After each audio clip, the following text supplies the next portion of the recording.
이놈! 감히 내까지 바보 모습이 나를 고발해? 권신의 분노 어린 외침이 대청마루를 뒤흔들었습니다. 그런데 이상했습니다. 그 앞에 선 소녀는 떨지 않았습니다.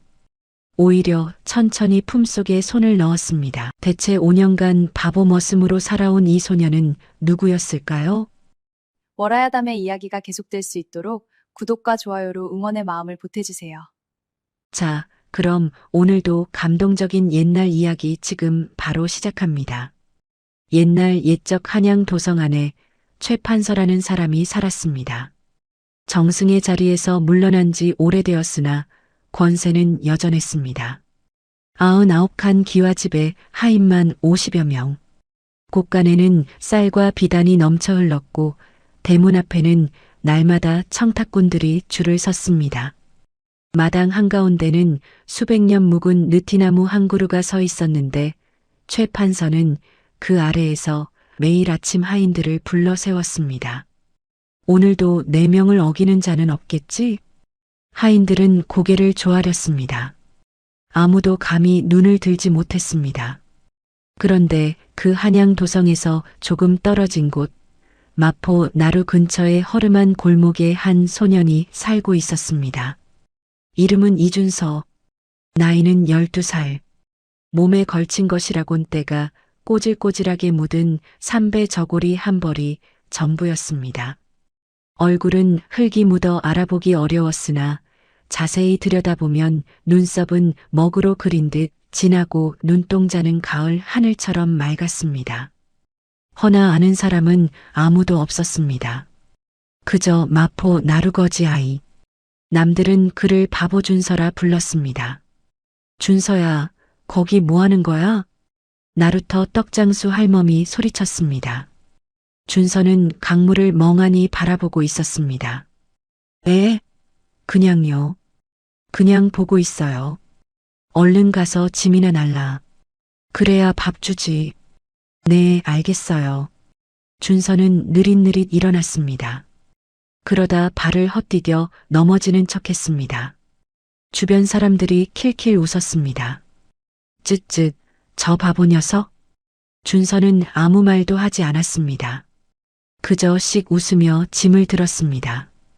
아무도 보지 않을 때 준서의 눈빛은 달라졌습니다. 강 건너 한양 도성을 바라보는 눈빛. 그 눈빛 속에는 무언가 단단한 것이 들어 있었습니다. 이 이야기를 제대로 하려면 5년 전으로 거슬러 올라가야 합니다. 준서의 아버지는 이 참판이었습니다. 청렴하고 강직한 관리였습니다. 백성들 사이에서 명망이 높았고 임금의 신임도 두터웠습니다. 그런데 그 이 참판에게는 한 가지 큰 문제가 있었습니다. 바로 최 판서와 사이가 좋지 않았다는 것입니다. 최 판서는 탐욕스러운 사람이었습니다. 관직을 돈으로 사고 팔고 백성들의 세금을 빼돌리는 일을 밥 먹듯이 했습니다.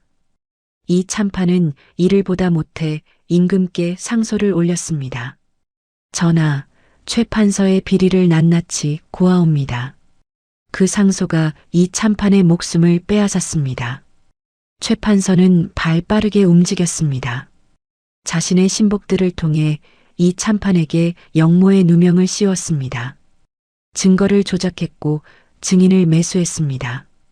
결국 이 참판은 역적으로 몰려 처형당했습니다. 온 가족이 뿔뿔이 흩어졌습니다. 준서의 어머니는 그 충격으로 이듬해 세상을 떠났고 준서는 혼자 남겨졌습니다. 7살 때의 일이었습니다. 그로부터 5년. 준서는 마포 나루거지 아이로 살아왔습니다. 바보인 척했습니다. 아둔한 척했습니다. 기억을 잃은 척했습니다.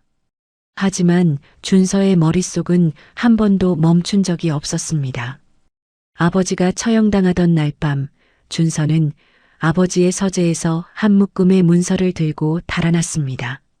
아버지가 수년간 모아온 최 판서의 비리 증거들이었습니다. 그것을 마포 나루 인근의 낡은 나무 밑에 묻어두었습니다. 그리고 때를 기다렸습니다. 12살 준서의 계획은 단순했습니다. 최 판서의 집에 들어가는 것, 안에서 더 많은 증거를 모으는 것, 그리고 아버지의 억울함을 풀어내는 것. 물론 아직은 때가 아니었습니다. 준서는 알고 있었습니다. 섣불리 움직이면 죽는다는 것을. 그래서 기다렸습니다.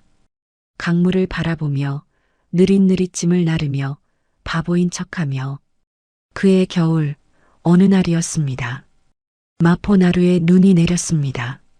준서는 나루터 처마 밑에 웅크리고 앉아 있었습니다. 배가 고팠습니다. 사흘째 제대로 먹지 못했습니다. 그때였습니다. 나루터의 가마 한 채가 멈춰섰습니다. 가마에서 내린 것은 나이 지긋한 노인이었습니다. 수염이 허옇고 눈빛이 맑았습니다. 비단 도포를 걸치고 있었으나 거들먹거리는 기색이 없었습니다. 노인은 주변을 두리번거리다 처마 밑에 웅크린 준서를 발견했습니다. 얘야, 거기서 뭘 하느냐? 준서는 고개를 들었습니다. 추워서요. 여기가 덜 춥거든요. 노인이 피식 웃었습니다. 밥은 먹었느냐? 아직이요. 이름이 뭐냐? 준서요. 바보 준서요. 노인은 한참 준서를 바라보았습니다. 그러더니 나지막이 중얼거렸습니다. 바보라. 허. 노인은 품에서 떡 한 개를 꺼내 준서에게 건넸습니다. 준서는 냉큼 받아 입에 넣었습니다. 우물우물 씹으면서 노인을 올려다보았습니다. 노인의 눈빛이 예사롭지 않았습니다. 무언가를 꿰뚫어 보는 듯한 눈빛이었습니다. 얘야, 한 가지 물어봐도 되겠느냐? 네. 저 강물이 어디로 흘러가는지 아느냐? 준서는 잠시 멈추었습니다. 그러다 다시 아둔한 표정을 지으며 말했습니다. 저쪽이요. 그러면서 손가락으로 강 하류를 가리켰습니다. 노인이 빙그레 웃었습니다. 그래, 맞다. 그런데 결국은 바다로 가느니라. 아무리 작은 물줄기도 바다를 찾아가는 법이지. 낮은 곳에 있다 하여 흘러가지 못하는 것이 아니란다. 준서는 떡을 씹으며 고개를 끄덕였습니다. 네, 그렇군요. 무슨 말인지 모르는 척했습니다. 하지만 그 말은 가슴 깊은 곳에 새겨졌습니다. 노인은 가마에 오르기 전 한 번 더 뒤를 돌아보았습니다. 그리고 혼잣말처럼 중얼거렸습니다. 저 아이, 보통 아이가 아닌데. 가마꾼에게 물었습니다. 저 아이 저기서 오래 살았느냐? 예, 나으리. 한 3, 4년은 된 것 같습니다. 마포 나루 바보 아이라고들 하지요. 노인은 고개를 끄덕이고는 가마에 올랐습니다. 그 노인의 이름은 박진사였습니다. 젊은 시절 이 참판과 함께 과거를 준비했던 사람이었습니다. 지금은 벼슬에서 물러나 성균관 근처에서 조용히 살고 있었습니다. 그리고 그날 이후 그의 가마는 종종 마포 나루 앞에 멈춰 서게 되었습니다. 봄이 왔습니다. 나루터의 버들가지가 늘어지고 물오리들이 강 위를 떠다녔습니다. 박진사는 그날도 나루터에 들렀습니다. 준서는 짐을 나르다가 박진사를 발견하고 달려왔습니다. 어르신, 또 오셨어요? 그래, 잘 지냈느냐? 네, 잘 지냈어요. 어제는 떡을 2개나 얻어먹었어요. 박진사가 웃었습니다. 두 사람은 나루터 한켠에 나란히 앉았습니다. 박진사가 말했습니다. 준서야, 글자를 알고 싶으냐? 준서는 눈을 껌뻑였습니다. 글자요? 그게 뭐예요? 이것저것 적을 수 있는 것이지. 저는 몰라요. 어려울 것 같아요. 박진사가 땅바닥에 나뭇가지로 이라는 글자를 썼습니다. 이것은 어질인이라는 글자다. 사람이 사람다우려면 어지러야 한다는 뜻이지. 준서는 그 글자를 보았습니다. 눈을 깜빡였습니다. 어렵네요. 그러나 박진사는 보았습니다. 준서가 그 글자를 보는 순간 눈빛이 달라지는 것을, 손가락 끝이 미세하게 움직이는 것을, 마치 이미 알고 있는 것을 다시 확인하는 사람처럼 박진사는 아무 말도 하지 않았습니다. 그저 또 웃었습니다. 그래, 어렵지. 천천히 하면 된다. 그날 이후 박진사는 매주 한 번씩 나루터에 나왔습니다. 그리고 준서에게 글자를 가르치는 척 했습니다. 준서는 매번 어려워하는 척 했습니다. 그러나 박진사는 알고 있었습니다. 이 아이가 자신보다 더 많은 것을 알고 있다는 것을. 어느 날 박진사가 조용히 물었습니다. 두 사람만 있는 자리에서였습니다. 준서야, 내 아버지가 누구냐? 나루터에 바람이 불었습니다. 준서는 오랫동안 침묵했습니다. 그러더니 아주 작은 목소리로 말했습니다. 어르신은 이미 알고 계신 것 같은데요. 박진사의 눈에 눈물이 맺혔습니다. 이 참판의 아들이구나. 준서가 고개를 끄덕였습니다. 두 사람은 한동안 말이 없었습니다. 강물 소리만 들렸습니다. 박진사가 먼저 입을 열었습니다. 아버지의 억울함을 풀 생각이냐? 네. 어떻게 할 생각이냐? 최 판서의 집에 들어갈 겁니다. 박진사가 눈을 크게 떴습니다. 그것은 위험하다. 알고 있습니다. 하지만 안에 들어가야 증거를 더 모을 수 있습니다. 박진사는 한동안 준서를 바라보았습니다. 12살짜리 아이라고는 믿기 어려운 눈빛이었습니다.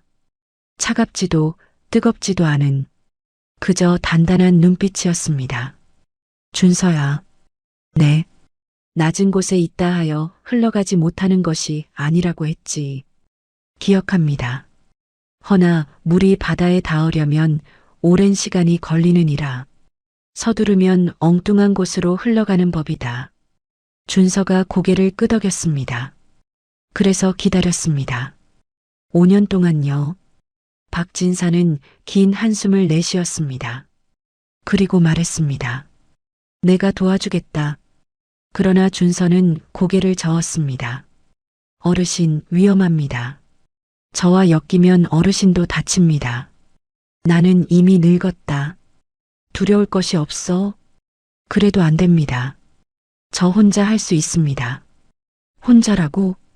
네. 바보 머슴으로 들어가면 됩니다. 최 판서는 저를 알아보지 못할 겁니다. 5년이 지났고 저는 많이 달라졌습니다. 박진사가 준서를 물끄러미 바라보았습니다. 준서의 얼굴은 거지의 모습이었습니다. 때가 묻고 삐쩍 말랐습니다. 5년 전의 참판 아들 모습은 흔적도 없었습니다. 틀린 말이 아니었습니다. 허나 한 가지만 도와줄 수 있게 해다오. 박진사가 말했습니다. 무엇이든지요. 들어가기 전에 내가 너를 몇 달만 데려다 키우겠다. 몸을 좀 만들고 계획도 세우고. 준서가 잠시 생각했습니다. 알겠습니다. 그리하여 준서는 박진사의 집으로 들어갔습니다. 낮에는 머슴 노릇을 했습니다. 밤에는 박진사와 마주 앉아 이야기를 나눴습니다. 박진사는 놀랐습니다.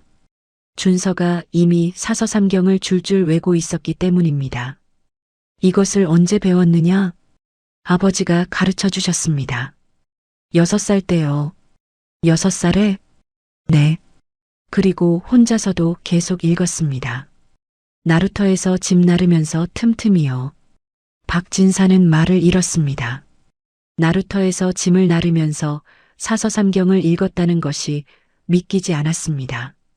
그러나 준서가 막힘없이 논어의 구절들을 읊어내자 더 이상 의심할 수 없었습니다. 준서야. 네. 너는 보통 아이가 아니다. 준서는 빙긋 웃었습니다.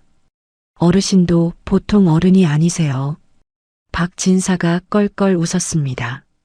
2달이 지났습니다. 준서는 다시 거지 행색으로 돌아갔습니다.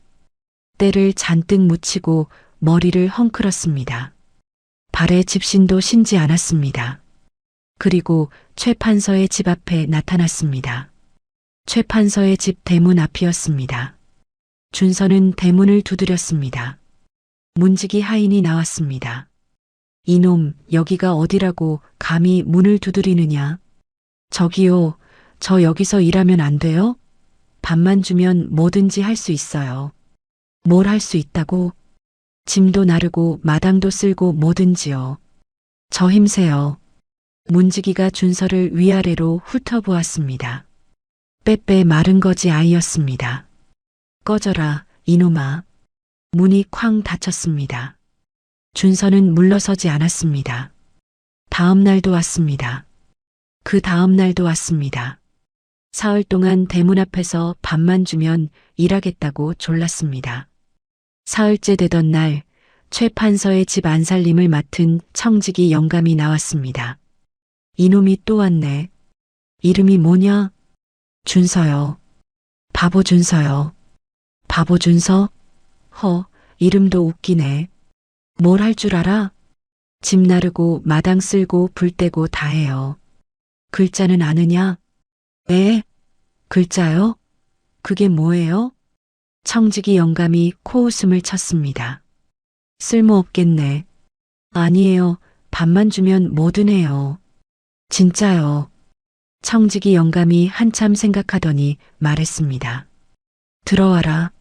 말구유 청소나 해. 네. 고맙습니다. 준서는 냉큼 대문 안으로 들어갔습니다. 그렇게 준서는 최 판서의 집에 발을 들였습니다.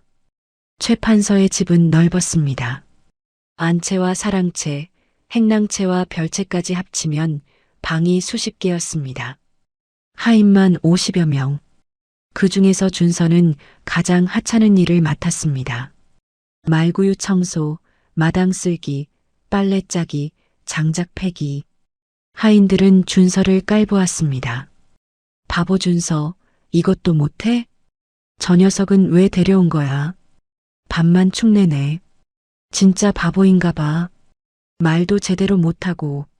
준서는 웃으며 받아넘겼습니다.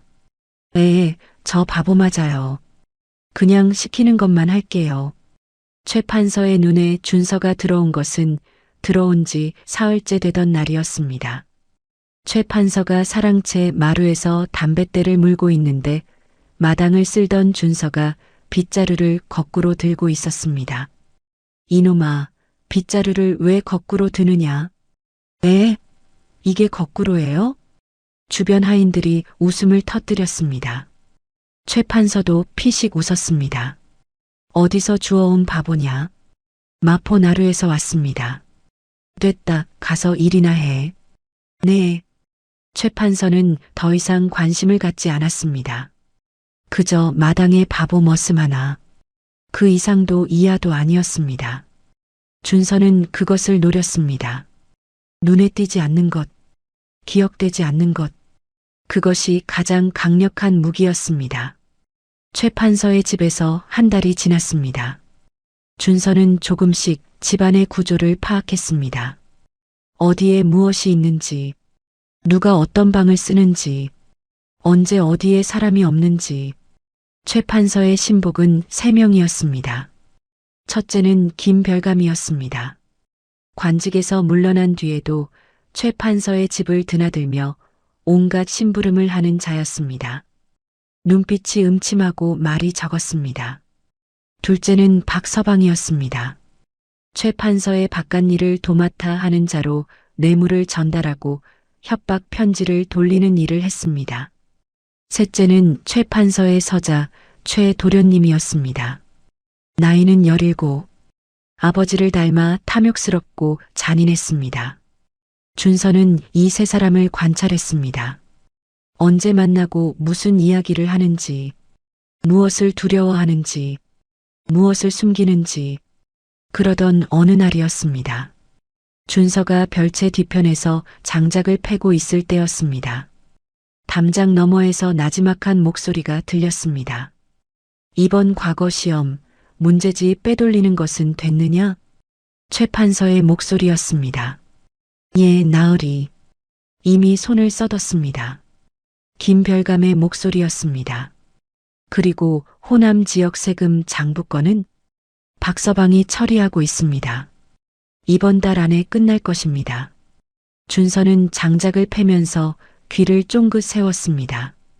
그러면서 아무렇지 않은 표정을 유지했습니다. 만약 들켰다면 그 자리에서 죽임을 당했을 겁니다. 그날 밤 준서는 볏짚 사이에 몸을 숨기고 작은 나뭇가지로 흙바닥에 무언가를 적었습니다. 그리고 다음 날 아침 그 흙을 발로 밟아 지웠습니다. 기억했습니다. 모두 기억했습니다. 2달이 지났을 무렵이었습니다.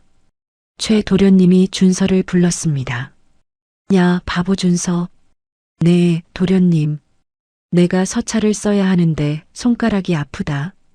대신 써라. 준서가 눈을 껌뻑였습니다. 저는 글자를 몰라요. 그러면 뭘 할 줄 아느냐, 이 바보야. 집 나르고 마당 쓸고. 됐다, 꺼져. 준서는 고개를 숙이고 물러났습니다. 돌아서는 준서의 입가에 아주 미세한 미소가 스쳤습니다. 아무도 보지 못했습니다. 그날 저녁이었습니다. 최 도련님이 사랑채에서 친구들과 술을 마시고 있었습니다. 야, 글 좀 쓸 줄 아는 머슴이 없냐? 바보 준서한테 시키지 그래. 그놈은 글자도 모른다더라. 즉, 쓸모없네. 구경하던 하인들이 킬킬 웃었습니다. 그러게요. 바보 준서는 진짜 아무것도 모르는 것 같아요. 맞아. 빗자루도 거꾸로 들고. 준서는 행랑채 그늘에서 그 소리를 들으며 조용히 물을 마셨습니다. 방심하게 하는 것. 그것이 가장 중요했습니다. 3달이 지났습니다. 준서는 이제 최 판서의 집안을 손바닥 보듯 알고 있었습니다. 그런데 문제가 하나 있었습니다. 증거를 보관할 곳이 없다는 것이었습니다. 최 판서의 집안에는 혼자 있을 수 있는 공간이 없었습니다. 하인들은 항상 여럿이 함께 잠을 잤습니다. 준서는 며칠을 고민했습니다. 그러다 찾아냈습니다. 별채 뒤편 담장 가까이에 오래된 우물이 하나 있었습니다. 이미 물이 마른 우물이었습니다. 아무도 쓰지 않는 곳이었습니다. 어느 날 밤 준서는 그 우물 안으로 내려갔습니다. 우물 안쪽 벽에 작은 틈이 있었습니다. 손을 뻗으니 돌 하나가 빠졌습니다. 그 안쪽에 작은 공간이 있었습니다. 준서는 그곳에 조금씩 증거를 모았습니다. 최 판서의 집에서 흘러나온 물증들이었습니다. 버려진 서찰 조각, 신복들이 나누던 대화를 기억으로 적어둔 종이, 몰래 베껴 적은 장부의 일부, 그리고 아버지의 서재에서 가져온 문서를 박 진사에게 맡겨두었다가 일부 받아온 것들. 준서는 그것들을 차곡차곡 쌓았습니다. 하루하루, 한 달 한 달. 그러던 어느 날 아침이었습니다. 최 판서의 집에 뜻밖의 손님이 찾아왔습니다. 이조에서 나온 설이었습니다. 나으리, 이번 달 안으로 호남 세금 장부를 제출하셔야 합니다. 최 판서의 표정이 굳었습니다. 알겠다, 물러가라. 손님이 간 뒤 최 판서가 김별감을 불렀습니다. 박서방은 어찌 됐느냐? 장부 정리가 아직도 안 됐단 말이냐? 죄송합니다, 나으리. 사흘 안에 마무리하겠습니다. 사흘? 이틀 안에 끝내라. 예, 알겠습니다. 준서는 마당을 쓸면서 그 대화를 들었습니다. 이틀 안에 장부 정리. 장부가 어디 있는지는 이미 알고 있었습니다. 사랑채 서고에 보관되어 있었습니다. 하지만 아직은 때가 아니었습니다. 그날 밤 준서는 오래간만에 박진사를 찾아갔습니다. 물론 허락을 받고 나간 것이었습니다. 청직이 영감에게 몸이 아프다고 했습니다. 어딜 가는 거냐? 마포나루에 아는 할멈이 있어요. 약초를 좀 얻으러요. 빨리 갔다 와. 네. 박진사의 집에 도착한 준서는 방에 들어서자마자 표정이 달라졌습니다. 어르신, 지금 최 판서 집에서 이틀 안에 장부를 정리하려 하고 있습니다. 박 진사가 눈을 들었습니다. 그래서 그 장부에 호남 세금 빼돌린 내역이 있을 겁니다. 이미 조작한 장부를 제출할 것입니다. 확신하느냐? 네. 지난 2달간 박서방이 수차례 서구를 드나드는 것을 봤습니다. 장부를 손대고 있는 것입니다. 박 진사가 팔짱을 끼웠습니다. 증거가 있느냐? 없습니다. 아직은요. 그러면 어찌할 것이냐? 준서가 말했습니다. 원본과 조작본을 동시에 확보해야 합니다. 어떻게? 서구에 들어가야 합니다. 박 진사가 미간을 찌푸렸습니다. 들키면 죽는다. 알고 있습니다. 그래도 하겠느냐? 준서가 고개를 끄덕였습니다. 아버지의 억울함이 풀릴 때까지는 죽을 수 없습니다. 박 진사는 오랫동안 침묵했습니다. 그러더니 말했습니다. 내가 도움을 줄 방법이 있다. 말씀해 주십시오. 이조에서 나온 서리를 알고 있다. 그자에게 장부 제출 기한을 사흘 더 연장하도록 할 수 있다. 그 사흘 안에 움직여라. 준서의 눈빛이 빛났습니다. 감사합니다, 어르신. 다음 날 아침 최 판서의 집에 다시 이조 서리가 나타났습니다. 나으리, 기한이 사흘 더 연장되었습니다. 다른 건으로 순서가 밀렸습니다. 최 판서의 표정이 약간 풀렸습니다. 알겠다. 준서는 마당에서 그 장면을 보았습니다. 속으로 셈을 했습니다. 사흘. 충분했습니다. 그날 밤 자시밤 11시 새벽 1시가 되었습니다. 집안이 조용했습니다. 하인들이 잠든 것을 확인한 준서는 일어났습니다. 발소리를 죽이고 사랑채 쪽으로 이동했습니다.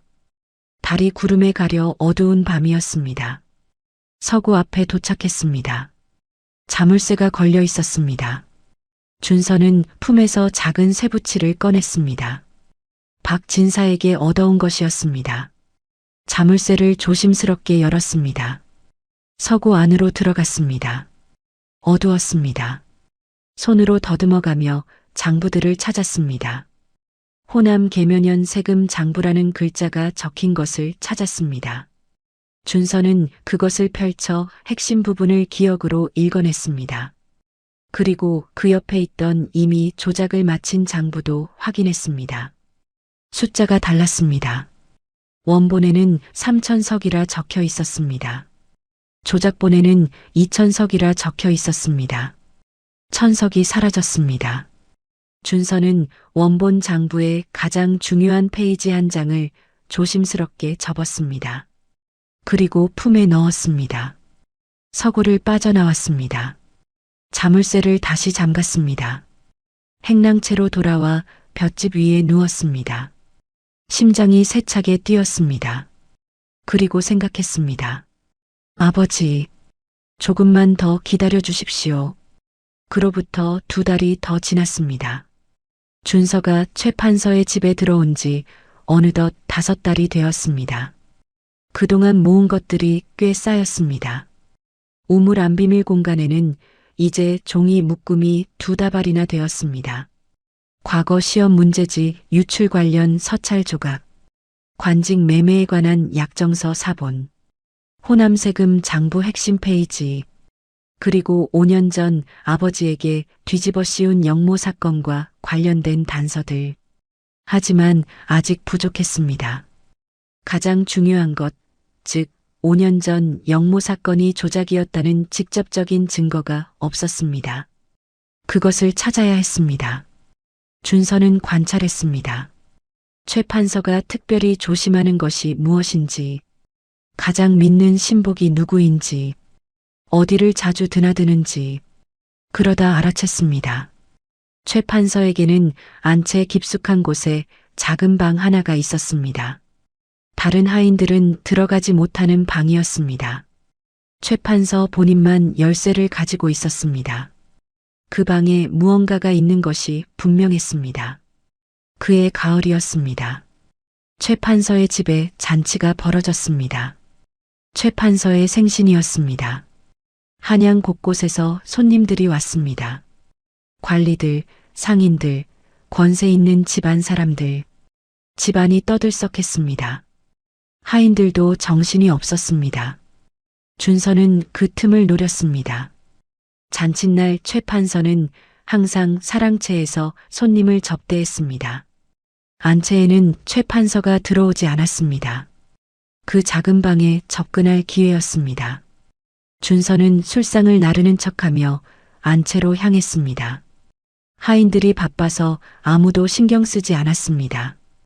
그 작은 방 앞에 섰습니다. 자물쇠가 달려 있었습니다. 그런데 이상했습니다. 자물쇠가 살짝 열려 있었습니다. 누군가 다녀간 것이었습니다. 준서는 망설이지 않았습니다. 안으로 들어갔습니다. 방 안에는 작은 궤가 하나 있었습니다. 그 안에 두루마리 하나가 있었습니다. 두루마리를 펼쳤습니다. 심장이 쿵 내려앉았습니다. 그것은 5년 전 영모 사건의 신문 기록이었습니다. 아버지 이 참판에 대한 신문 기록. 그리고 그 기록의 끄트머리에는 최 판서의 서명과 도장이 찍혀 있었습니다. 사건을 조작한 장본인의 서명이었습니다. 증인 3명의 이름도 적혀 있었습니다. 그중 2명은 이미 죽은 사람이었습니다. 그러나 1명은 아직 살아 있었습니다. 강원도 어딘가에 살고 있다는 것도 기억 속에서 건져 올렸습니다.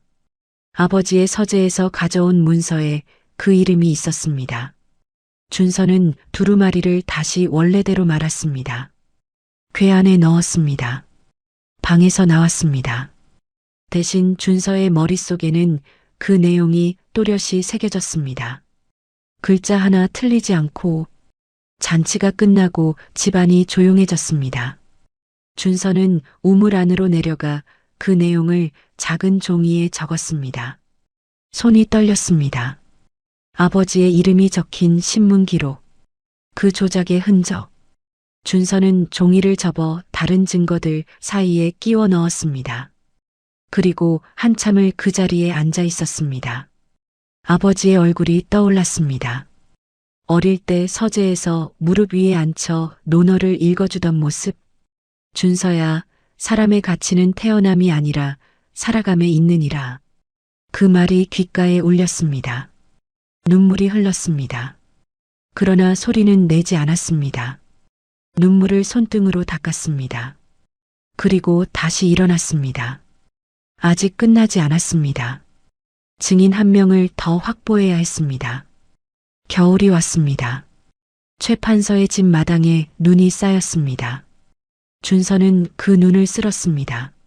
매일 아침 해가 뜨기도 전에 일어나 마당을 쓸었습니다. 하인들은 준서를 제법 좋아하게 되었습니다. 시키는 일을 군말 없이 했고 힘든 일도 마다하지 않았습니다. 그리고 항상 웃었습니다. 바보 준서는 성격은 좋아. 그러게 멍청하지만 착하긴 해. 준서는 그 말을 들으며 속으로 생각했습니다. 착하다는 것은 나쁘지 않다. 착하고 멍청하다고 생각할 때 사람들은 방심하니까. 그러던 어느 날이었습니다. 최 도련님의 친구들이 집에 놀러 왔습니다. 나이 어린 양반 자제들이었습니다. 그들은 술을 마시다 심심해졌는지 하인들을 불러 장난을 쳤습니다. 야, 바보 준서. 이것 좀 읽어봐. 최 도련님이 종이 한 장을 내밀었습니다. 친구들이 킬킬거렸습니다. 무슨 글자인지 읽지 못하는 것을 보고 놀리려는 것이었습니다. 준서는 종이를 받아들었습니다. 한참 들여다보는 척했습니다. 이게 뭐죠? 하하, 글자도 모르는 거지 바보야. 최 도련님이 배를 잡고 웃었습니다. 준서는 머리를 긁었습니다. 저는 몰라요. 친구들이 박장대소했습니다. 그런데 그 순간 준서의 눈이 스쳤습니다. 종이 위에 적힌 글씨를. 그것은 강원도 홍천에 사는 어떤 사람에게 보내는 서찰이었습니다. 내용은 별것 없었습니다. 그러나 그 이름, 강원도 홍천, 임진사, 바로 그 이름이었습니다. 5년 전 영모 사건의 증인 3명 중 아직 살아있는 1명. 임진사. 준서는 아둔한 표정으로 종이를 돌려주었습니다. 네, 어렵네요. 최 도련님이 종이를 낚아채며 말했습니다.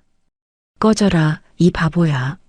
준서는 고개를 조아리며 물러났습니다. 마당으로 나온 준서의 입가에 아주 희미한 미소가 스쳤습니다. 그날 밤 준서는 박 진사에게 연락을 취했습니다. 비둘기 한 마리를 통해서였습니다. 박 진사가 주고 간 비둘기였습니다. 작은 종이에 3글자만 적었습니다. 임진사. 사흘 뒤 답장이 왔습니다. 강원도 홍천 물금리. 아직 살아있음. 최 판서가 가끔 연락 취하고 있음. 준서는 그 종이를 읽고 불에 태웠습니다. 임진사는 아직 살아있었습니다. 그리고 최 판서와 연락하고 있다는 것은 2가지를 의미했습니다. 첫째, 최 판서가 아직 그를 감시하고 있다는 것. 둘째, 그는 아마도 최 판서를 두려워하고 있다는 것. 두려워하는 사람은 설득할 수 있습니다. 준서는 생각했습니다. 때가 되면 직접 찾아가야 했습니다. 봄이 또 왔습니다. 최 판서의 집에 들어온 지 거의 1년이 되었습니다. 준서는 이제 이 집에서 제법 자리를 잡았습니다. 청지기 영감은 준서를 나름 마음에 들어 했습니다. 저 바보 녀석, 쓸모없어 보여도 일은 잘해. 준서에게 조금 더 좋은 자리를 주었습니다.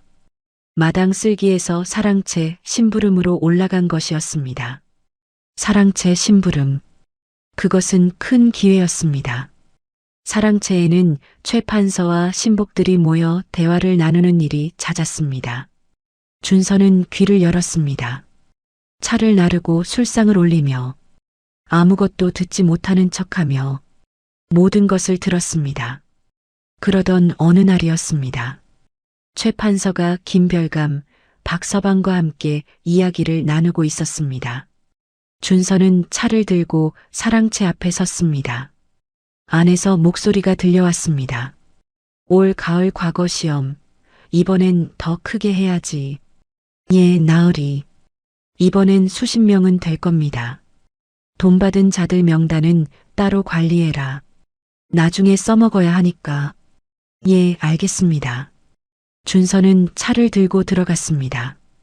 차 올립니다. 들어와. 준서는 고개를 푹 숙이고 차를 내려놓았습니다. 아무것도 듣지 못한 척. 얼른 물러나는 척. 하지만 발걸음을 늦추며 한마디를 더 들었습니다. 그리고 임진사 건은요? 김별감의 목소리였습니다. 그 늙은이 아직 살아있어서 귀찮긴 하지. 잘 달래두게. 너무 오래되어 이제 설마 말하진 않겠지만. 준서는 마루를 내려오며 생각했습니다. 아직 달래고 있다. 그것은 임진사가 아직 입을 열지 않았다는 뜻이었습니다. 그해 여름이었습니다. 준서가 최 판서의 집에 들어온 지 1년 반이 지났습니다. 어느 날 저녁 최 도련님이 사랑채에서 고함을 질렀습니다. 아버지, 이것 보십시오. 준서는 마당에서 일하다가 귀를 기울였습니다. 무슨 일이냐? 저작거리에 소문이 돌고 있습니다. 아버지의 예전 일들에 대해 수군거리는 자들이 있다 합니다. 최 판서의 목소리가 굳었습니다. 어느 놈이 그런 소리를 퍼뜨리느냐? 모르겠습니다. 그냥 소문이라 합니다. 잠시 침묵이 흘렀습니다. 그러더니 최 판서가 말했습니다. 별것 아니다. 그런 소문은 늘 있어 왔다. 신경 쓰지 마라. 그러나 그날 밤 최 판서는 잠을 이루지 못하는 것 같았습니다. 사랑채에 밤새 불이 켜져 있었습니다. 준서는 그것을 알았습니다. 불안해하기 시작했다는 뜻이었습니다. 불안한 사람은 실수를 한다. 준서는 조용히 기다렸습니다. 그러나 그 불안은 곧 다른 방향으로 흘렀습니다. 최 판서는 신복들을 불러 집 안팎을 더 엄하게 단속하기 시작했습니다. 하인들을 더 잘 감시해라. 수상한 자가 있으면 즉시 보고해. 예, 알겠습니다. 준서는 더 조심했습니다. 더 멍청한 척했습니다. 더 서툰 척했습니다. 어느 날 청지기 영감이 준서를 불렀습니다. 바보 준서. 네. 요즘 날이 깨서 좀 예민하시다. 각별히 조심하거라. 네, 왜요? 왜긴 왜야. 그냥 조심하라는 거다. 네, 알겠어요. 준서는 고개를 끄덕이며 물러났습니다. 청지기 영감도 뭔가를 감지하고 있었습니다. 집안 분위기가 달라지고 있었습니다. 가짜 승리처럼 보이는 날이 찾아왔습니다. 그해 가을이었습니다. 저작거리의 소문이 더 크게 퍼졌습니다. 최 판서의 과거 비리에 관한 이야기들이었습니다. 사람들이 수군거렸습니다. 최 판서 나리가 세금을 빼돌렸다더라. 과거 시험도 부정이 있었다고 하던데. 쯧쯧, 그런 분이 그러셨단 말이야? 소문이 어디서 나온 건지는 몰라도 꽤 구체적이더라. 그 소문의 출처는 준서였습니다. 물론 직접 퍼뜨린 것은 아니었습니다. 박진사를 통해 조심스럽게 흘린 것이었습니다. 증거는 없는 상태에서 여론을 먼저 만들어두는 작업이었습니다. 최 판서는 당황했습니다. 며칠 동안 집안에 틀어박혔습니다. 이놈들이 감히 근거도 없는 소리를 짓거리는 것들이. 그런데 이상하게도 임금의 귀에까지 이 소문이 들어갔습니다. 임금이 이조 판서를 불렀습니다. 최 판서에 대한 소문이 있던데 사실이요? 확인해 보겠습니다. 전하. 최 판서는 그 소식을 듣고 잠시 안도했습니다. 확인하면 아무것도 안 나오지. 증거가 없으니까. 그것이 가짜 승리였습니다. 준서에게도 가짜 승리처럼 느껴졌습니다. 소문이 퍼졌고 임금의 귀에도 들어갔습니다. 그러나 증거가 없는 소문은 소문일 뿐이었습니다. 최 판서는 아직 건재했습니다. 그리고 최 판서는 이제 의심하기 시작했습니다. 이 소문의 출처를. 그것이 진짜 위기의 시작이었습니다. 최 판서가 김별감을 불렀습니다. 이 소문 우리 집안에서 나온 것 아니냐? 김별감의 눈이 번쩍였습니다. 그럴 수 있겠군요. 집안을 뒤져라. 수상한 자를 찾아라.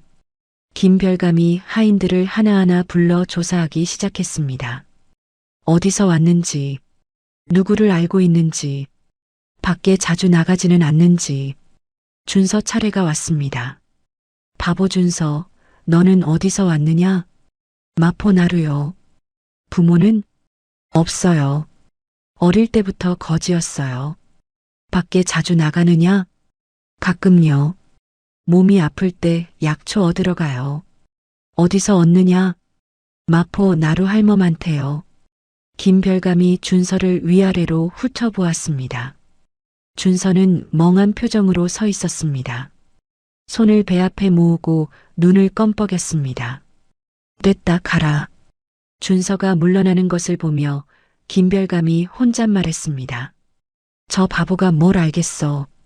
하지만 그날 밤 김별감은 다른 하인에게 눈짓을 했습니다. 몰래 준서를 지켜보라는 눈짓이었습니다. 준서는 그 눈짓을 보았습니다. 사랑채에서 차를 들고 나오다가 문틈 사이로 본 것이었습니다. 준서는 아무렇지 않게 행랑채로 들어갔습니다. 볏짚 위에 누웠습니다. 눈을 감았습니다. 그러나 잠들지 않았습니다. 생각했습니다. 감시가 시작됐다. 우물 안 증거들을 옮겨야 했습니다. 사흘이 지났습니다. 감시가 계속되고 있었습니다. 준서를 감시하는 하인의 이름은 돌쇠였습니다. 덩치가 크고 눈치가 빠른 자였습니다. 준서는 모른 척했습니다. 더 멍청하게 행동했습니다. 어느 날은 마당에서 넘어져 무릎을 다치기도 했습니다. 피가 나는데도 희죽 웃으며 일어났습니다. 에이, 또 넘어졌네. 돌쇠가 그 모습을 보며 코웃음을 쳤습니다. 역시 바보다. 그날 밤 자시가 되었습니다. 준서는 코를 골며 자는 척했습니다. 옆에서 돌쇠가 눈을 뜨고 있다는 것을 알고 있었습니다. 한 시즌쯤 지났습니다. 돌쇠의 숨소리가 깊어졌습니다. 잠이 든 것이었습니다. 준서는 천천히 일어났습니다. 발소리 하나 내지 않고 행랑채를 빠져나왔습니다. 우물 쪽으로 향했습니다. 우물 안으로 내려가 증거 묶음을 꺼냈습니다. 품에 안았습니다. 그리고 담장 쪽으로 갔습니다. 담장 아래에 어른 주먹만한 돌멩이가 하나 있었습니다. 그 돌멩이를 드러내면 담장 아랫부분에 작은 구멍이 있었습니다. 준서가 몇 달 전에 조금씩 파두었던 구멍이었습니다. 증거 묶음을 그 구멍 너머로 밀어 넣었습니다. 담장 바깥쪽에는 박 진사가 보내온 사람이 기다리고 있었습니다. 증거를 받아가는 사람이었습니다. 준서는 담장을 두드렸습니다. 3번. 잠시 후 담장 너머에서 2번 두드리는 소리가 들렸습니다. 받았다는 신호였습니다. 준서는 다시 행랑채로 돌아왔습니다. 아무 일도 없었던 것처럼 누웠습니다. 코를 골기 시작했습니다. 이제 증거는 안전한 곳에 있었습니다. 그런데 바로 다음 날이었습니다. 예상치 못한 일이 벌어졌습니다. 김별감이 박 진사의 집을 찾아간 것이었습니다. 최 판서가 직접 명령을 내린 것이었습니다. 소문의 출처를 추적해보니 성균관 근처 박 진사 영감과 연관이 있는 것 같다. 그 영감을 조사해라. 박 진사가 위험해졌습니다. 준서는 그 소식을 어떻게 알았을까요? 다름 아닌 청지기 영감이 흘린 말 때문이었습니다. 오늘 나리께서 어디론가 사람을 보내셨는데 성균관 근처라 하더라. 준서는 차를 들고 가다가 그 말을 들었습니다. 가슴이 철렁했습니다. 그날 밤 준서는 몸이 아프다는 핑계를 대고 밖으로 나갔습니다. 청지기 어르신, 몸이 안 좋아서 약초 좀 얻으러 가도 될까요? 이 밤에? 네, 많이 아파요. 청지기 영감이 투덜거렸습니다. 빨리 갔다 와. 새벽 전에 들어와. 네, 고맙습니다. 박 진사의 집으로 달려갔습니다. 박 진사는 이미 김별감이 다녀간 것을 알고 있었습니다. 별것은 아직 없다. 그저 나를 만나러 왔다 갔느니라. 이것저것 물어보고 갔지. 뭘 물어봤습니까? 나의 행적, 아는 사람, 요즘 하는 일. 답하셨습니까? 물론이지. 숨길 것이 없으니. 준서는 미간을 찌푸렸습니다. 어르신, 위험합니다. 저와의 관계가 드러나면 안 됩니다. 괜찮다. 나는 그저 마포 나루에서 만난 거지 아이에게 그를 가르쳐줬을 뿐이니까. 하지만 준서야. 박진사가 준서의 어깨에 손을 올렸습니다. 나는 내 아버지와 벗이었다. 이 정도 위험은 감수해야지. 준서의 눈시울이 붉어졌습니다. 어르신, 울지 마라. 아직 끝나지 않았다. 네. 증거는 안전한 곳에 옮겨뒀느냐? 예, 어젯밤에요. 잘했다. 이제 남은 것이 하나 있지? 임진사입니다. 그래. 그 사람을 설득해야 한다. 어떻게 연락을 취합니까? 내가 방법을 찾아보겠다. 너는 들어가서 조용히 있어라. 준서는 고개를 끄덕이고 돌아왔습니다. 새벽이 되기 직전이었습니다. 그러나 준서가 돌아온 그 새벽, 돌쇠가 눈을 뜨고 있었습니다. 준서가 들어오는 것을 보았습니다. 다음 날 아침 돌쇠가 김별감에게 보고했습니다.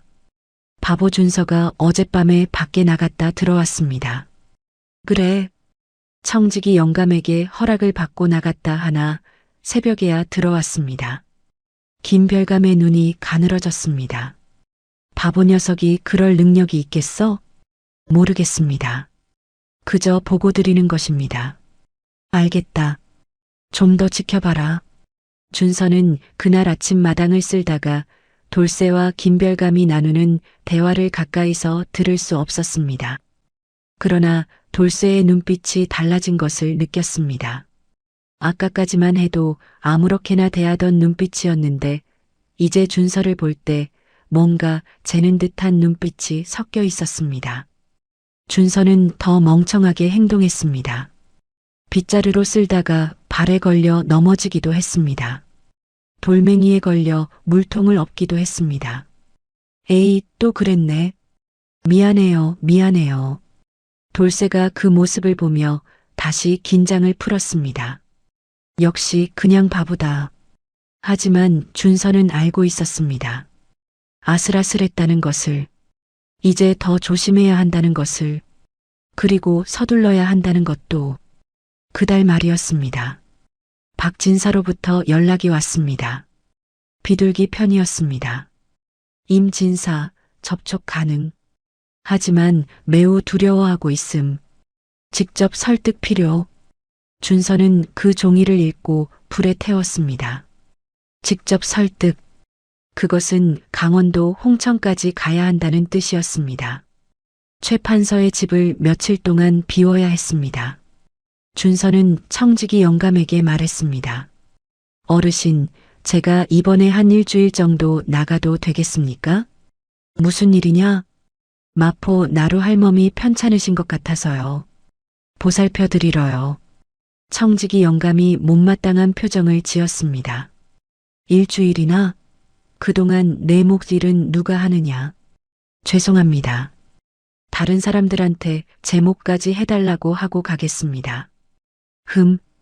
청지기 영감이 생각하다가 말했습니다. 닷새다. 닷새 안에 들어와. 감사합니다. 준서는 그날 바로 짐을 쌌습니다. 짐이라고 해봤자 빈 보따리 하나였습니다. 그리고 최 판서의 집을 나왔습니다. 한양에서 강원도 홍천까지는 사흘길이었습니다.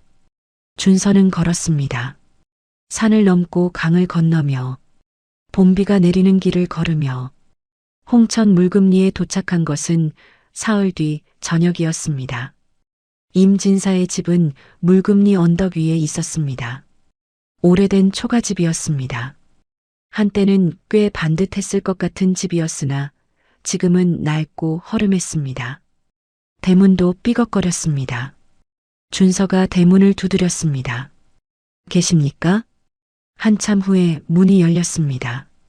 백발의 노인이 나왔습니다. 눈에 두려움이 가득했습니다. 누구냐? 이 참판의 아들입니다. 임진사의 얼굴이 하얗게 질렸습니다. 이 참판, 왜 아들? 예. 임진사가 주변을 두리번거렸습니다. 아무도 없는 것을 확인하더니 준서를 끌어당겼습니다. 빨리 들어와라. 집 안으로 들어갔습니다. 임진사는 문을 굳게 닫고 자물쇠까지 잠갔습니다. 그리고 준서를 마주보며 말했습니다. 내가 이 참판의 아들이라는 증거가 있느냐?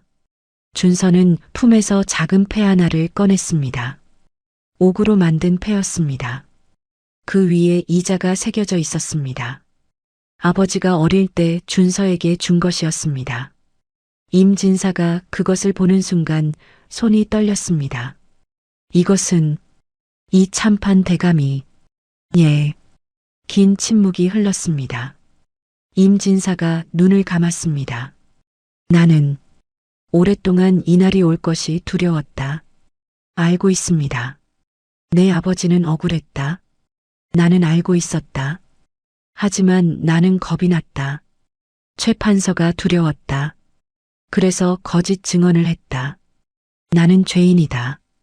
임진사의 눈에서 눈물이 흘렀습니다. 준서는 말했습니다. 어르신, 지금도 늦지 않았습니다. 무엇을 원하느냐? 증언 한 번이면 됩니다. 그날 신문에서 무슨 일이 있었는지, 최 판서가 어떻게 강요했는지. 임진사가 고개를 저었습니다. 그랬다가는 내가 죽는다. 보호해드릴 수 있습니다. 어떻게? 내가 거지 아이가 아니냐? 준서는 임진사를 똑바로 바라보며 말했습니다. 저는 거지 아이가 아닙니다. 5년 전부터 준비해 왔습니다. 지금 최 판서의 비리 증거가 충분히 모여 있습니다. 세금 장부 조작, 관직 매매, 과거 시험 부정. 어르신의 증언이 더해지면 최 판서는 끝입니다. 임 진사가 준서를 물끄러미 바라보았습니다. 12살짜리 소년이었습니다. 아니, 이제 13살이었습니다. 그런데 눈빛이 어른보다 더 단단했습니다. 내 아버지 살아계실 때 나는 그분을 존경했다. 정말로 훌륭한 분이었다. 임 진사의 목소리가 떨렸습니다. 그분에게 해서는 안 될 짓을 했다. 평생 그 죄책감을 안고 살아왔다. 준서는 말이 없었습니다. 임 진사가 긴 한숨을 내쉬었습니다. 언제 증언이 필요하냐? 때가 되면 부르겠습니다. 아직 조금 더 기다려야 합니다. 알겠다. 나는 도망가지 않겠다. 감사합니다. 준서가 일어서려는데 임진사가 말했습니다. 아이야. 예. 내 아버지는 마지막에 이런 말을 했다. 신문장에서 내가 두 귀로 들었다. 준서가 굳어졌습니다. 뭐라 하셨습니까? 임진사가 천천히 말했습니다. 내 아들이 살아있다면 반드시 진실을 밝혀줄 것이라 믿는다. 그 아이는 그런 아이다. 준서의 눈에 눈물이 맺혔습니다. 이번에는 닦지 않았습니다. 그냥 흘러내리게 두었습니다. 홍천에서 돌아온 준서는 다시 최 판서의 집으로 들어갔습니다. 닷새가 딱 맞았습니다. 왔느냐, 바보 준서. 청직이 영감이 말했습니다. 네, 왔습니다. 할멈은 좀 어떠시냐? 좀 나아지셨어요. 그래, 얼른 가서 일해. 네. 준서는 다시 마당을 쓸기 시작했습니다. 아무 일도 없었던 것처럼. 그러나 집 안 분위기가 달라져 있었습니다. 뭔가 긴장감이 감돌았습니다. 청직이 영감이 준서에게 귓속말로 말했습니다. 나리가 요즘 많이 예민하시다. 서울에서 무슨 일이 있는 모양이야. 각별히 조심해라. 네, 왜요? 물어보지 마. 그냥 조심하라고. 그날 저녁이었습니다. 최 판서가 신복들을 불러 모았습니다. 사랑채에 불이 환하게 켜졌습니다. 준서는 차를 들고 들어갔습니다. 안에서 나누는 이야기를 들었습니다. 사원부에서 조사에 들어갔다고 합니다. 김별감의 목소리였습니다. 사원부가? 예. 세금 관련 건입니다. 아직 우리를 직접 겨냥한 것 같지는 않으나 소문 때문이겠지. 예, 그렇습니다. 최 판서가 탁자를 탁 쳤습니다. 증거가 없으니 문제없다. 조작된 장부를 제출했으니 거기서는 아무것도 안 나온다. 준서는 차를 내려놓고 물러났습니다. 가슴이 빠르게 뛰었습니다. 사원부가 움직이기 시작했습니다. 때가 가까워지고 있었습니다. 그런데 그날 밤이었습니다. 진짜 위기가 찾아왔습니다. 준서가 행랑채에서 자려는데 돌쇠가 들어왔습니다. 그리고 준서 옆에 앉았습니다. 바보 준서. 응? 너 그동안 어디 갔다 왔어? 마포나루요. 할멈이 편찮으셔서. 그래. 네. 돌쇠가 준서를 빤히 쳐다보았습니다. 나는 있잖아. 바보 같은 사람을 잘 알아봐. 아, 저요? 저 바보 맞아요. 그런데 넌 좀 달라. 준서의 심장이 쿵 내려앉았습니다. 그러나 표정은 흐트러뜨리지 않았습니다. 에? 제가요? 왜요? 모르겠어. 그냥 뭔가 달라. 돌쇠가 일어났습니다. 그냥 하는 말이야. 신경 쓰지 마. 돌쇠는 눕더니 금방 잠이 들었습니다. 준서는 눈을 감고 생각했습니다. 돌쇠가 의심하기 시작했습니다. 시간이 없었습니다. 더 기다릴 수 없었습니다. 이제 움직여야 할 때였습니다. 다음 날 새벽 준서는 담장 너머로 쪽지를 보냈습니다. 박진사에게 신호를 보내는 것이었습니다. 준비됐습니다. 그날 저녁 박진사로부터 답이 왔습니다. 사흘 후 사헌부 조사관이 최판서 집을 방문할 예정. 그때가 기회다. 준서는 그 쪽지를 불에 태웠습니다. 사흘. 마지막으로 준비할 것들이 있었습니다. 그런데 이튿날 아침이었습니다. 준서에게 최악의 소식이 날아들었습니다. 청직이 영감이 준서를 불렀습니다. 바보 준서. 네. 오늘 김별감 나으리가 너를 부르신단다. 저를요? 왜요? 나도 모르지. 가봐. 준서는 사랑채 별실로 갔습니다. 김별감이 혼자 앉아 있었습니다.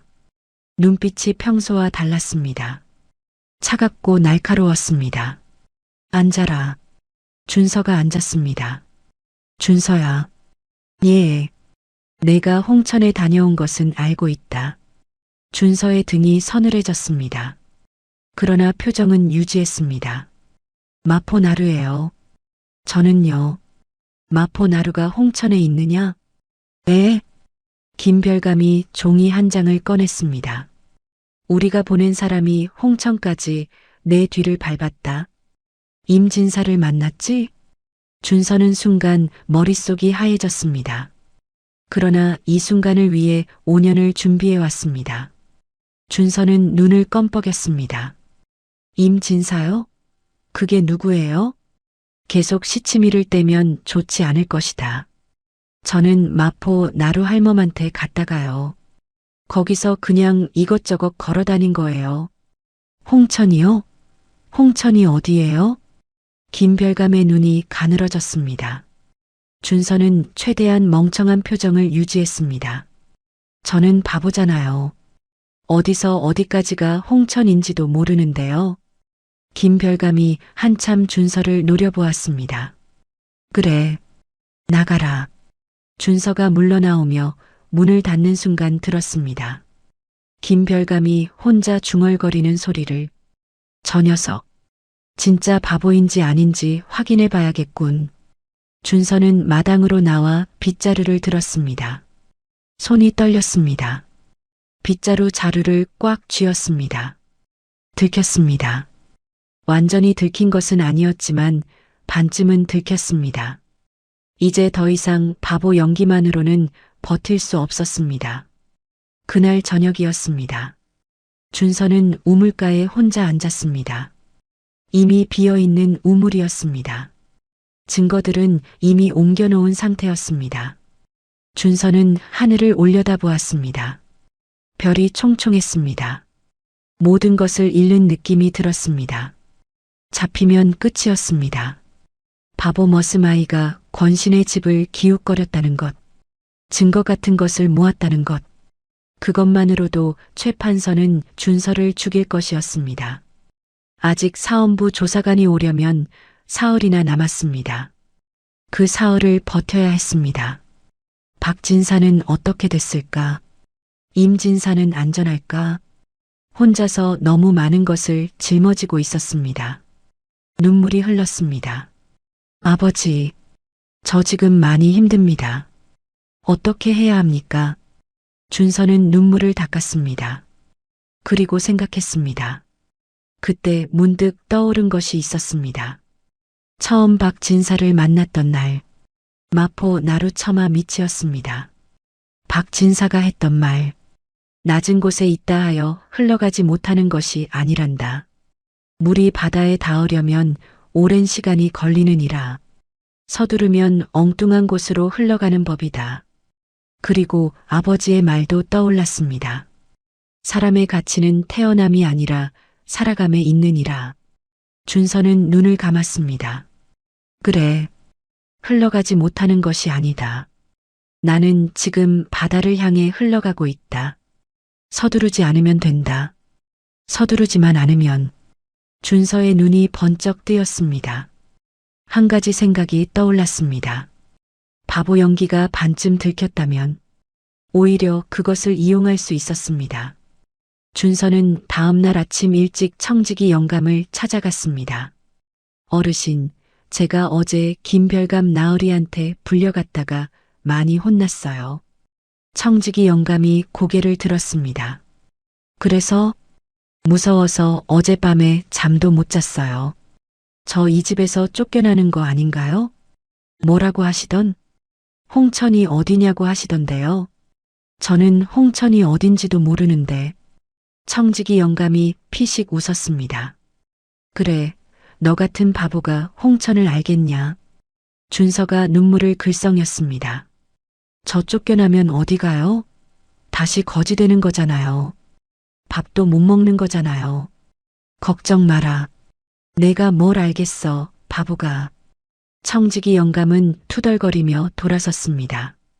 그러나 그날 오후 김별감에게 이렇게 말하는 것을 준서는 들었습니다. 별감 나으리 바보 준서 그 녀석 어제 밤새 울었다 합니다. 쫓겨날까 봐요. 진짜 바보 같습니다. 김별감이 코웃음을 쳤습니다. 그래, 뭘 아는 게 없겠지. 방심. 준서가 원하는 것이었습니다. 그렇게 하루가 지났습니다. 그리고 또 하루가 지났습니다. 사원부 조사관이 오는 날 하루 전날이었습니다. 최 판서의 집에 긴장이 감돌았습니다. 사원부에서 내일 방문한다는 정갈이 왔기 때문이었습니다. 최 판서가 신복들을 불렀습니다. 준서가 차를 들고 들어갔습니다. 내일 사원부 놈들이 오면 절대 당황하지 마라. 조작된 장부로 모든 것이 정리됐다. 걱정할 것 없다. 예, 나으리. 다만 집안을 한 번 더 정리해라. 수상한 물건이 있으면 모두 치워라. 예, 알겠습니다. 준서가 차를 내려놓고 물러나려는 순간이었습니다. 김별감이 말했습니다. 그리고 나으리 한 가지 더. 말해라. 바보 준서 그 아이 말입니다. 제 생각에는 역시 좀 수상합니다. 준서의 발이 멈췄습니다. 뭐가 수상하다는 것이냐? 홍천건도 그렇고 밤에 몰래 나다닌 것도 그렇고 바보치고는 좀. 최 판서가 말했습니다. 바보 거지 아이가 뭘 알겠냐? 신경 쓰지 마라. 그래도 내일 사원부 오기 전에 저 아이 잠깐 가둬두는 것이 좋지 않겠습니까? 침묵이 흘렀습니다. 그래라. 오늘 밤 창고에 가둬라. 내일 사원부가 돌아가면 풀어줘. 준서는 천천히 걸어 사랑채를 나왔습니다. 마당으로 나왔습니다. 빗자루를 들었습니다. 마당을 쓸었습니다. 한 가지 사실이 분명해졌습니다. 오늘 밤 창고에 갇히면 내일 사원부가 와도 아무 소용이 없었습니다. 창고에서 나올 수가 없었습니다. 지금 움직여야 했습니다. 오늘, 지금 당장. 그날 오후 해가 기울기 시작했습니다. 저녁이 되면 김별감이 준서를 창고에 가두러 올 것이었습니다. 준서는 마당 한 구석에 서서 생각했습니다. 5년. 이 순간을 위해 5년을 기다렸습니다. 모든 것이 이 순간에 달려 있었습니다. 준서는 조용히 청지기 영감을 찾아갔습니다. 어르신, 왜? 저 오늘 밖에 나가면 안 될까요? 안 된다. 나리께서 요즘 집 단속을 엄하게 하신다. 그럼 편지 한 통만 전해주실 수 있나요? 편지? 어디로? 성균관 근처 박진사 어르신한테요. 어릴 때 글 가르쳐 주신 분이에요. 한번 뵙고 싶다고요. 청지기 영감이 얼굴을 찌푸렸습니다. 그 영감을 왜? 그냥 보고 싶어서요. 오래 못 뵀어요. 청지기 영감이 생각하다가 말했습니다. 편지는 내일 보내라. 오늘은 안 된다. 내일은 너무 늦어요. 청지기 영감이 준서를 이상하게 쳐다보았습니다. 왜 내일이 너무 늦어? 그냥요. 오늘 꼭 전해드리고 싶어서요. 청지기 영감이 한참 준서를 보다가 말했습니다. 알겠다. 편지 써와라. 준서는 방으로 달려가 작은 종이에 글을 적었습니다. 글을 모르는 척했지만 지금은 그런 연기를 할 겨를이 없었습니다. 종이에 한 문장만 적었습니다. 지금 바로 사원부로 가십시오. 청직이 영감에게 가져갔습니다. 이게 글이냐? 아까 넋을 모른다더니 박진사 어르신이 가르쳐 주셔서 이것만 써요. 잘 모르지만 청직이 영감이 편지를 받아들었습니다. 그러더니 준서를 보았습니다. 뭔가를 감지하는 눈빛이었습니다. 준서야. 네. 너 정말 바보냐? 준서는 잠시 청직이 영감을 바라보았습니다. 그리고 말했습니다. 아주 작은 목소리로. 어르신은 좋은 분이셨습니다. 감사했습니다. 청직이 영감의 눈이 커졌습니다. 그러나 준서는 이미 돌아서고 있었습니다. 청직이 영감은 한동안 그 자리에 서 있었습니다. 그러다가 편지를 들고 대문을 나섰습니다. 저녁이 되었습니다. 사랑채에서 최 판서와 신복들이 저녁을 먹고 있었습니다. 준서는 빈 마당에 서 있었습니다. 그 마당. 처음 들어오던 날이 생각났습니다. 문지기에게 쫓겨나고 또 오고 또 쫓겨나고 또 온 날이. 청직이 영감에게 밥만 주면 뭐든지 하겠다고 했던 날이 1년 반이었습니다. 이 마당을 수백 번 쓸었습니다. 이제 더 이상 바보인 척할 필요가 없었습니다. 준서는 천천히 사랑채 쪽으로 걸어갔습니다. 발소리가 달랐습니다. 더 이상 서툰 발걸음이 아니었습니다. 또렷하고 단단한 발걸음이었습니다. 사랑채 문 앞에 섰습니다. 그리고 문을 두드렸습니다. 누구냐? 바보 준서입니다. 준서는 문을 열고 들어갔습니다. 최 판서와 김별감, 박서방이 앉아 있었습니다. 준서를 보고 최 판서가 미간을 찌푸렸습니다. 뭔 일이냐? 드릴 말씀이 있습니다. 무슨 말씀이냐고 했지? 머슴 주제에 감히. 준서가 고개를 들었습니다. 그 눈빛은 더 이상 바보의 눈빛이 아니었습니다. 맑고 또렷한 눈빛이었습니다. 저는 이 참판의 아들입니다. 사랑채가 얼어붙었습니다. 최 판서의 입에서 밥알이 떨어졌습니다. 김별감의 얼굴이 굳었습니다. 박서방은 젓가락을 떨어뜨렸습니다.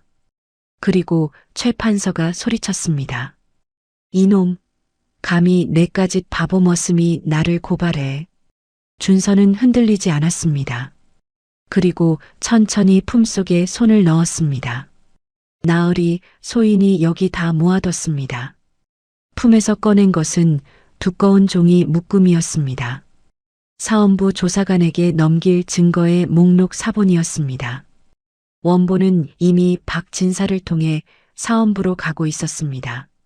최 판서가 벌떡 일어났습니다. 저놈을 잡아라. 당장 잡아. 김별감이 달려들었습니다. 그 순간 대문 밖에서 소리가 들렸습니다. 사원부요. 사원부 조사관이 오셨습니다. 박진사가 편지를 받자마자 사원부로 달려간 것이었습니다. 그리고 모든 증거를 가지고 조사관과 함께 온 것이었습니다. 사원부 조사관이 원래 예정보다 하루 일찍 그 저녁에 최 판서의 집으로 들이닥쳤습니다. 최 판서의 집 대문이 열렸습니다. 사원부 관리들이 들어왔습니다. 횃불을 들고 무장을 한 채였습니다. 김별감이 멈췄습니다. 박서방이 주저앉았습니다. 최 판서는 얼굴이 하얗게 질렸습니다. 준서는 그 자리에 서서 사원부 조사관을 보았습니다. 조사관이 준서에게 물었습니다. 이 참판의 아들이 맞소? 예. 증거는 이미 받았소. 그런데 직접 증언해 줄 수 있겠소? 예, 할 수 있습니다. 조사관이 최 판서를 향했습니다. 최 판서, 사원부의 명으로 귀하를 조사하겠소? 최 판서가 외쳤습니다. 이것이 무슨 짓이오? 내가 누군 줄 알고. 알고 있소. 그렇기에 더욱 철저히 조사하겠소. 그날 밤 최 판서의 집에는 사원부 관리들로 가득 찼습니다. 그로부터 사흘 후 한양 사원부의 조사실에서 공식 신문이 시작되었습니다. 최 판서와 그의 신복들이 한자리에 세워졌습니다. 죄인의 자리였습니다. 사원부 대사원이 상석에 앉았습니다. 그 옆에는 이조 판서도 나와 있었습니다. 사안이 워낙 크기 때문이었습니다. 준서도 그 자리에 있었습니다. 더 이상 때가 묻은 거지 아이의 모습이 아니었습니다. 박 진사가 마련해준 깨끗한 옷을 입었습니다. 때를 씻으니 눈처럼 하얀 살결이 드러났습니다. 눈썹은 먹으로 그린 듯 진하고 눈동자는 가을 하늘처럼 맑았습니다. 보는 사람마다 수군거렸습니다. 저 아이가 바보 머슴이었다고? 세상에 귀티가 줄줄 흐르는데 박 진사가 준서 곁에 서 있었습니다. 나지막이 말했습니다. 준서야, 떨리느냐? 아니요. 그래. 내 아버지가 보고 계실 것이다. 준서는 고개를 끄덕였습니다. 신문이 시작되었습니다. 대사원이 최 판서를 향해 말했습니다. 최 판서, 본 사원부는 귀하의 다음과 같은 혐의를 조사하고자 하오. 첫째, 계면연 호남 세금 장부 조작 및 천석 횡령. 둘째, 이모년 및 병술련 과거 시험 문제지 유출. 셋째, 관직 매매. 넷째, 5년 전 이 참판의 영모 사건 조작. 이에 대해 할 말이 있소? 최 판서가 입을 열었습니다. 터무니없는 소리요. 증거가 있소? 대사원이 고개를 끄덕였습니다. 있소. 준서가 앞으로 나왔습니다. 그리고 품에서 증거 묶음을 꺼냈습니다. 박 진사에게 맡겨두었다가 가져온 것들이었습니다.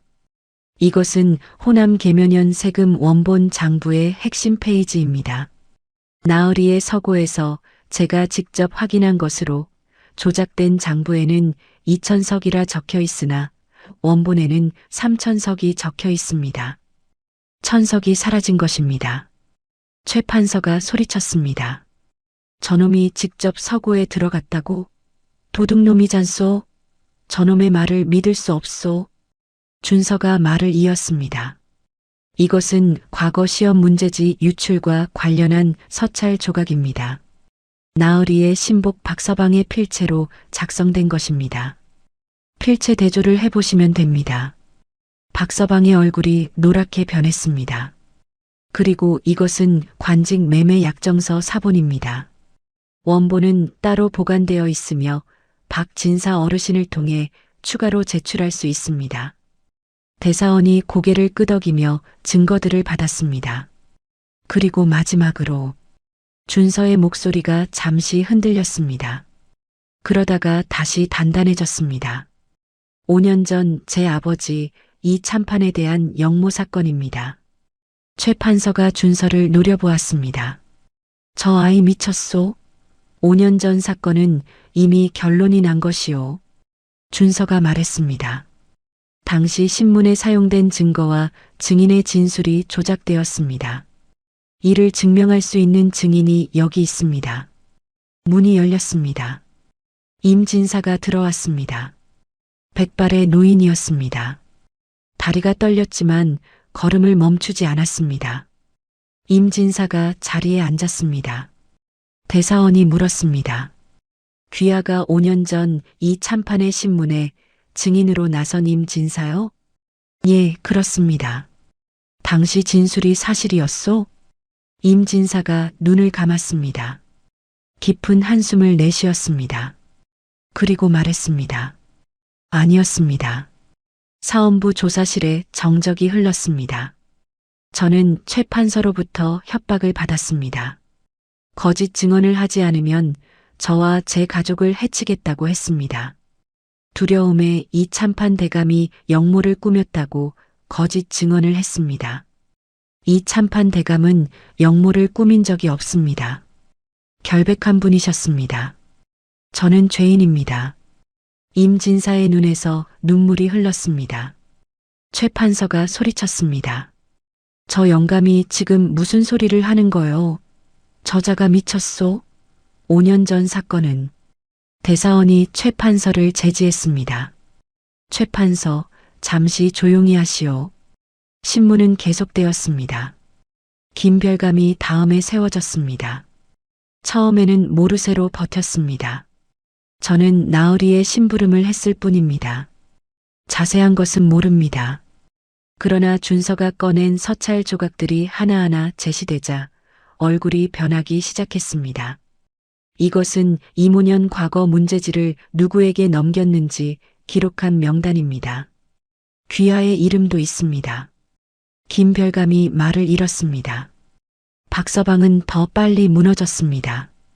저는 그저 나으리의 명을 따랐을 뿐입니다. 제가 싫어서 한 것이 아닙니다. 모두 나으리의 명이었습니다. 박서방, 최 판서가 소리쳤습니다. 그러나 박서방은 계속했습니다. 나으리, 저를 여기에 세워두시겠습니까? 제가 한 것보다 나으리께서 하신 것이 10배는 더 큽니다. 신문장이 술렁였습니다. 최 판서는 입을 굳게 다물었습니다. 더 이상 변명을 하지 않았습니다. 눈이 흔들렸습니다. 그 눈 속에 두려움이 가득했습니다. 그때 대사원이 준서에게 물었습니다. 이 모든 증거를 어떻게 모았소? 준서가 말했습니다. 최 판서의 집에 바보 머슴으로 들어가 1년 반 동안 모았습니다. 신문장이 술렁였습니다. 바보 머슴? 예. 이조 판서가 물었습니다. 나이가 몇이오? 13살입니다. 이조 판서의 눈이 커졌습니다. 13살짜리가 이 모든 것을 구경하러 온 사람들 사이에서 웅성거림이 일었습니다. 저 아이가 13살이라고? 바보인 줄 알았더니 신동이었네. 1년 반 동안 바보 연기를 했다고? 세상에. 최 판서가 그 웅성거림을 들으며 눈을 감았습니다. 이를 악물었습니다.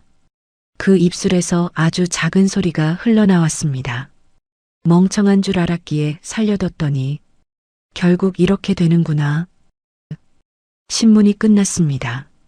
대사원이 판결을 내렸습니다. 최 판서의 혐의는 충분한 증거와 증인으로 확인되었소. 호남 세금 횡령, 과거 부정, 관직 매매, 그리고 가장 중죄인 충신에 대한 영모 조작죄. 이에 모든 관직을 박탈하고 재산을 몰수하며 유배에 처하는 것이 마땅하오. 또한 임금께 아뢰어 이 참판의 영모 사건을 재심하도록 하겠소. 최 판서가 허물어졌습니다. 그 자리에서 주저앉았습니다. 아무 말도 하지 못했습니다. 김별감은 고개를 떨구었습니다. 박서방은 엉엉 울었습니다. 관리들이 최 판서의 팔을 붙잡아 일으켰습니다. 최 판서는 끌려나가면서 준서를 보았습니다. 긴 눈빛이었습니다. 무언가를 말하려는 것 같았습니다. 그러나 끝내 아무 말도 하지 못했습니다. 준서는 그 눈빛을 받았습니다. 흔들리지 않았습니다. 며칠 후 최 판서의 집이 몰수되었습니다. 하인들은 뿔뿔이 흩어졌습니다. 99칸 기와집은 텅 비었습니다. 마당 한가운데 느티나무만 그대로였습니다. 그리고 최 판서는 먼 유배지로 끌려갔습니다. 가사는 모두 몰수당했습니다. 도성에서 쫓겨나는 날 최 판서는 초라한 옷 한 벌만 걸치고 있었습니다. 지나가던 사람들이 수군거렸습니다. 저작거리를 지나는 최 판서의 행렬을 구경하던 사람 중 한 명이 말했습니다. 저분이 예전에 정승 자리에 계셨던 분이라고? 맞아. 저분이 한양에서 제일 무서운 분이었는데 세상이 참 무상하네. 유배지로 향하는 길에 최 판서는 쓰러졌습니다. 몸이 받쳐주지 못한 것이었습니다. 관리들이 일으켜 세웠습니다. 일어나시오.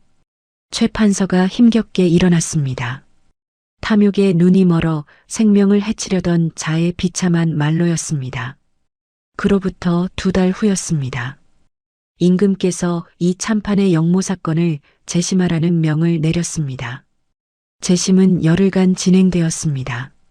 임 진사의 증언, 새로 확보된 증거들, 그리고 5년 전 이 참판 주변 인물들의 새로운 증언들. 결론은 명백했습니다. 재심 결과가 발표되었습니다. 이 참판은 역모를 꾸민 사실이 없음. 고 이 참판의 모든 관직과 명예를 복권함. 그 판결문이 낭독되는 날 준서는 그 자리에 있었습니다. 박진사가 곁에 있었습니다. 판결문이 낭독되는 내내 준서는 고개를 숙이고 있었습니다. 어깨가 흔들렸습니다. 박진사가 조용히 준서의 어깨에 손을 얹었습니다. 아무 말도 하지 않았습니다. 그것으로 충분했습니다. 준서는 그날 저녁 한양 외곽의 작은 언덕을 찾아갔습니다. 아버지와 어머니가 묻혀 있는 곳이었습니다. 초라한 무덤이었습니다. 역적으로 몰린 집안이라 변변한 비석도 없었습니다. 준서는 무릎을 꿇었습니다. 아버지, 어머니, 목소리가 떨렸습니다. 이제 됐습니다. 역적이 아닙니다. 아버지는 끝까지 결백했다는 것이 밝혀졌습니다. 한참 동안 말이 없었습니다. 바람이 불었습니다. 풀잎들이 흔들렸습니다. 준서는 아버지의 말을 떠올렸습니다. 5년 전 그 마지막 날, 아버지가 서재에서 해주셨던 말, 사람의 가치는 태어남이 아니라 살아감에 있느니라. 준서가 혼잣말처럼 말했습니다. 살아가겠습니다, 아버지. 아버지처럼 살아가겠습니다. 그 이듬해였습니다. 임금께서 이 참판의 아들에 대한 소식을 들었습니다. 13살의 나이에 1년 반 동안 바보 머슴으로 살며 증거를 모아 아버지의 억울함을 푼 소년. 그 이야기는 한양 전체에 퍼져 있었습니다. 임금께서 준서를 불렀습니다. 준서가 편전에 들어갔습니다. 무릎을 꿇었습니다. 소인 이준서, 명을 받들어 입궐하였습니다. 임금이 말했습니다. 고개를 들어라. 준서가 고개를 들었습니다. 임금이 준서를 한참 바라보았습니다. 내가 이 참판의 아들이냐? 예, 전하. 사서삼경을 읽었다 들었는데 직접 한번 들어보고 싶구나. 논어하기 편 첫 구절을 외워보아라. 준서가 말했습니다. 막힘없이 또렷하게. 임금의 눈빛이 달라졌습니다. 한참을 들으시더니 손을 들어 준서를 멈추게 했습니다. 됐다. 그리고 말씀하셨습니다. 이 아이를 성균관에 들여라. 과거를 볼 나이가 되면 특별히 허락하겠다. 그 자리에 있던 신하들이 술렁였습니다. 전하, 역적의 자식을 성균관에. 임금이 말했습니다. 이 참판은 역적이 아니었다. 그리고 이 아이는 이미 그 가치를 스스로 증명했다. 더 이상 반론하는 자가 없었습니다. 그날 이후 준서는 성균관에 들어갔습니다. 처음에는 다들 수군거렸습니다. 역적의 아들이래. 바보 머슴이었다더라. 그러나 준서가 스스럼없이 논어를 외우고 맹자를 풀어내는 것을 보자 수군거림이 잦아들었습니다. 한 달이 지나지 않아 성균관 안에서 이름이 났습니다.